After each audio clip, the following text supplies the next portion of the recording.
Greetings, my acolytes, and welcome back to the archives. A new edition has recently popped up from our fanfiction, continuing on from the story we had developed a few days ago, where we saw Darth Nihilus outduel both Mitrovic and Visas Ma, his own shadow hand in the Jedi Exile, then go on to rule the Traeus Academy, dominate the galaxy, and defeat Revan himself in a lightsaber and Force altercation, ultimately cementing the galaxy in a force of turmoil. But today we are going to be exploring a continuation of this story, continuing the script that I have devised, utilizing ChatGPT, one of the greatest AIs that I have ever seen. I use this AI in order to generate a weekly and sometimes 2 fanfictions a week that continue on from the same story, ultimately leading into a Star Wars multiverse that ultimately will have a hidden, mysterious, godlike, omnipotent, dark side entity as the final culmination of it, the overarching antagonist.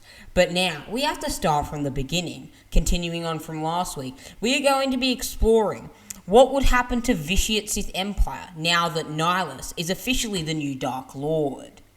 In this scenario, with Revan's death and the defeat of Darth Scion, and with Vitiate most likely in complete disarray and fear, the reconstituted Sith Empire belonging to Vitiate would be left in disarray, with Vitiate having recently fled and without a strong leader. The various factions attempting to consume the power vacuum within the Empire would likely begin to fight amongst themselves due to the Sith's famous infighting for control.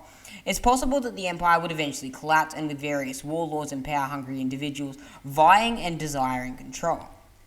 As for Vitiate himself, potentially the most powerful Sith Lord up to that point, besides of course Nihilus, it is unknown what his fate would be. He was an ancient and powerful Sith Lord with the original moniker of Tenebrae, who was able to transfer his consciousness into new vessels. It's possible that he could have fled or went into hiding, but it is also that he could have been defeated in battle. The remains of the Jedi Order that had gone into exile would likely be left in a weakened and exterminated state, with the loss of one of their strongest members in the Jedi Exile and Revan. They'd have to regroup and rebuild. They might also have to deal with the aftermath of war and rebuilding of the galaxy, but I heavily doubt that they will be capable of doing that with Darth Nihilus at the head of the galaxy. It's possible they could have formed alliances and created a rebel faction with other groups to survive and rebuild. However, any whisper of the light side, Nihilus and his hunger would continue to drive him, and they would be completely obliterated without a second thought.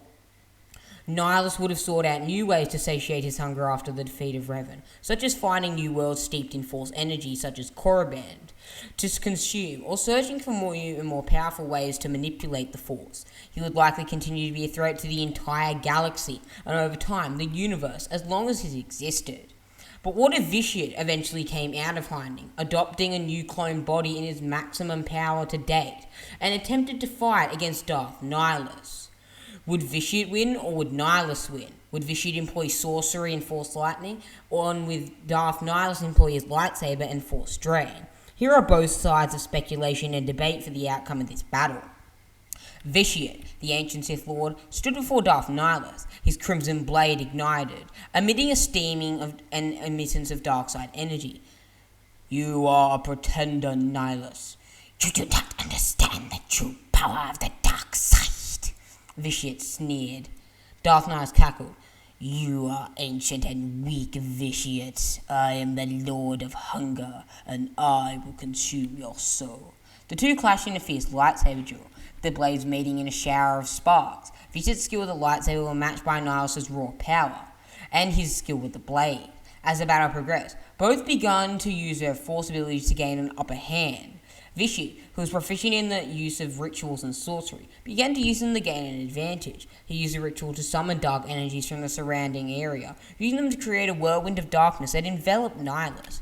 Nihilus could not be outdone, unleashing his own Force abilities. He used the Force drain initially to weaken Vitiate severely, sapping and siphoning his energy and making him severely crippled. He also used his Force choke ability to attempt to suffocate Vitiate, but was unsuccessful as Vitiate's Force barrier was just too strong. As the battle continued, the two began to use Force lightning against each other. Vitiate's lightning was dark and corruptive, while Nihilus's was crimson, pure and destructive. Two bolts met in the middle, creating an explosion of energy that shook the entire planet of Groman Cast, as tremors and cracks slowly splintered through the entirety of the floor. Vitiate, seeing an opportunity, uses telekinesis to pull Nihilus towards him, then unleashed a powerful force attack that enveloped Nihilus, consuming him in a void of dark energy. As the vortex dissipated, Vitiate stood victorious, his lightsaber pointed at the defeated Nihilus, his hands crackling with sinister energy. "You see, Nihilus, I am the true master of the dark side," he said before striking him down. The battle was over, and Vitiate emerged as a victor. He had defeated one of the most powerful Sith Lords in history, and he had proven that his power and skill were not to be underestimated. However, the victory came at the cost, as the planet of Droman Castle and Castle City was left in utter ruin, and the dark side energies that Vitiate had summoned left the planet uninhabitable for centuries, besides Vitiate. Now, what if Nihilus won? What if Nihilus prevailed and continued to impose his tyrannical regime and tormentuous power across the galaxy? Let's explore this now. Vitiate, the ancient ethereal Sith Lord, stood before Darth Nihilus, his red lightsaber ignited. "You are a pretender, Nihilus. You do not comprehend the true power of the dark side," Vitiate sneered. Darth Nihilus cackled. "You are ancient and weak, Vitiate. I am the Lord of Hunger, and I will consume your soul." The two clashed in a fierce lightsaber duel, their blades meeting in a shower of sparks. Each of their lightsaber skills paralleled by the other as not being a masterful duelist. As the battle progressed, both began to use the Force abilities to gain an upper hand. Vitiate, who was masterful in the use of various rituals and sorcery, began to use them to gain an advantage. He used a ritual to muster dark energies from the surrounding terrain, using them to create a very whirlwind of darkness that enveloped Nihilus like a black hole. But Nihilus was able to shatter it free from the vortex, and with the use of his own dark side abilities. Nihilus, unable to be outdone at this point, unleashed his own Force techniques. He used his Force Drain ability to weaken Vitiate, sapping his energy and making him weaker. He also employed Force Choke ability to try to suffocate Vitiate. Vitiate was able to break free using his own Force abilities. As the battle continued, the two began to use Force Lightning against each other. Vitiate's lightning was dark and corrupted, while Nihilus's Crimson Emittance was pure and destructive. The two bolts met in the middle, creating an explosion of energy that shook the entire planet. Vitiate, peering into Nihilus's growing power, knew he had to take drastic action. He attempted to use telekinesis to pull Nihilus towards him, but Nihilus was able to counter it with Force Lightning. Nihilus unleashed his telekinetic bubble, bringing Vitiate towards him. Vitiate screamed in genuine fear as Nihilus employed Force Drain. All of Vitiate's facial features melted into pure wrinkles and death as his corpse crumpled to the ground, Nihilus smirking invisibly above him as he sapped the ancient Sith Lord's energy. What would Nihilus do, and how would he rule the galaxy? Would he continue to feed? What planets would be his next targets? And would Darth Sion, the Lord of Pain, attempt to lead a revolution against him to stop him from consuming all life in the galaxy itself, and eventually the entire universe? Let's explore this now as the final implementation of Episode 2. With his victory over Vitiate, his only rival in the entire history of the galaxy, Nihilus would become a dominant and nigh omnipotent dark side being in the galaxy, very similar to the son of Mortis. As the Lord of Hunger, he would continue to seek out new worlds and civilizations to consume, using his Force Drain mastery to drain the life force of entire planets, leaving them barren and lifeless.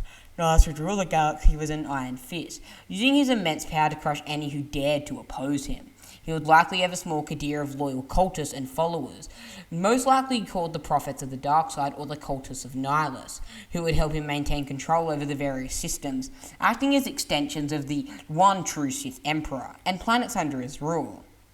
His next targets would likely be heavily populated worlds such as Coruscant or Corellia, where he could gorge himself on the energy of billions of sentient beings at once, as well as the planet Biss. He would also likely target planets steeped in rich Force energy, such as Ilum or Tython, who both had ancient histories dating back to the Jedi Order, in order to augment his own power.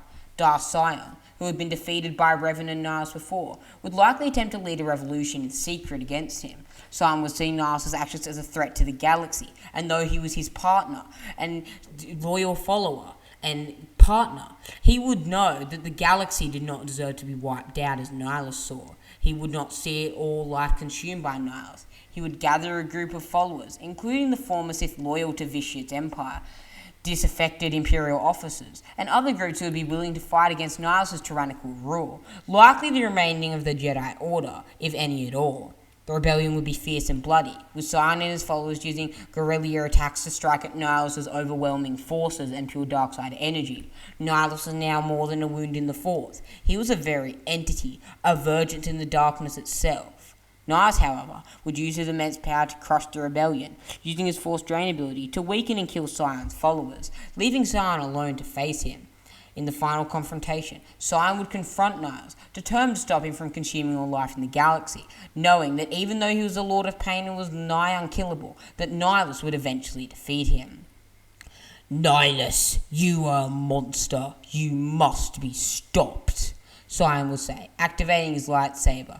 But Nihilus would sneer, "You are weak, Sion. You cannot stop me. I am the Lord of Hunger, and I will consume all," he would say, activating his own lightsaber. The two would clash in a fierce lightsaber duel, but Nihilus' immense, nigh unprecedented power, unrivaled mastery of the Force, would prove too much for Sion. Nihilus would use his Force trade ability to weaken Sion, leaving him powerless to stop him.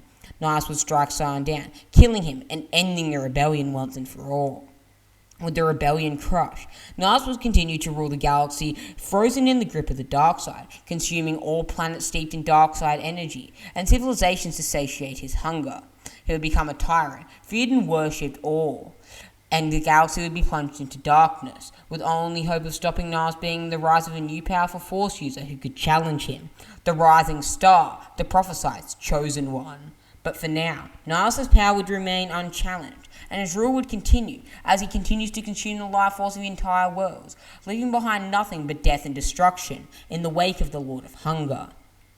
Join us next week, my friends and acolytes, as well as my students, as we delve into the possibility of what if Anakin was born several millennia into Nihilus' rule. How would Anakin, the prophesied chosen one, react to Nihilus? Would he reach his full potential and overthrow the Lord of Hunger? Or would the Lord of Hunger's pure innate mastery of the dark side and decades of experience of the very entity of the Force ultimately outmatch the chosen one himself? Goodbye, my friends. I'll see you in a galaxy far, far away. And remember, stay away at all costs from Malachor 5.